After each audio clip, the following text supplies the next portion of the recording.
ইতিহাসের ভয়াবহ দাবানলে ৯ দিন ধরে পড়ছে ক্যালিফোর্নিয়ার লস অ্যাঞ্জেলেস। এতে প্রাণ গেছে অন্তত ২৫ জনের, নিখোঁজও রয়েছেন বেশ কয়েকজন। পড়ে ছাই ৬০ বর্গমাইলের বেশি এলাকা। স্থানীয় সময় বুধবার থেকে শুরু হওয়া সান্তা অ্যানা নামে ঝোড়ো বাতাসে আগুন নিয়ন্ত্রণে আনতে নতুন করে চ্যালেঞ্জের মুখে অগ্নি নির্বাপন কর্মীরা। আগুন টর্নেডোর শঙ্কায় আবহাওয়া বিশ্লেষকরা। সর্বোচ্চ সতর্কতা রেড ফ্ল্যাগ জারি করেছে জাতীয় আবহাওয়া দফতর।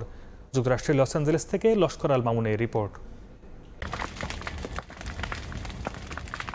দাবানলে পুড়ছে বিস্তীর্ণ এলাকা। লাখো মানুষ ঘরবাড়ি ছেড়ে অবস্থান করছেন নিরাপদ আশ্রয়ে। তবে নিজ ভিটা নিয়ে কাটছে না দুশ্চিন্তা।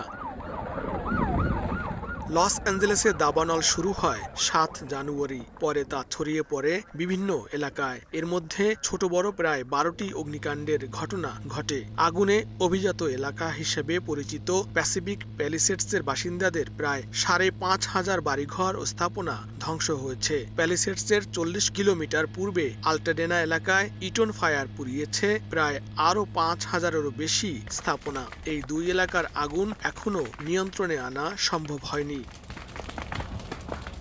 এমন পরিস্থিতিতে সান্তা অ্যানা নামে ঝোড়ো বাতাস বইতে শুরু হওয়ায় আবারও আতঙ্ক দেখা দিয়েছে। যুক্তরাষ্ট্রের জাতীয় আবহাওয়া দপ্তরের বার্তা মতে দাবানল ছড়িয়ে পড়া এলাকায় বাতাসের তীব্রতা বেশি ও খুবই শুষ্ক।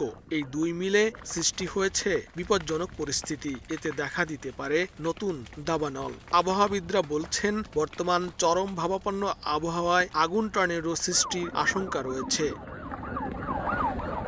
গত ৮ মাস ধরে বৃষ্টি না হওয়ায় দাবানলের কারণে দক্ষিণ ক্যালিফোর্নিয়ার বাতাসের মান ও গতি আরও খারাপের দিকে। সর্বোচ্চ সতর্কতা রেড ফ্ল্যাগ জারি করে এই অঞ্চলে আরও ১ সপ্তাহ তীব্র বাতাস বয়ে যেতে পারে বলে জানিয়েছে জাতীয় আবহাওয়া দপ্তর। লস্কর আল মামুন, সময় সংবাদ, লস অ্যাঞ্জেলেস, যুক্তরাষ্ট্র।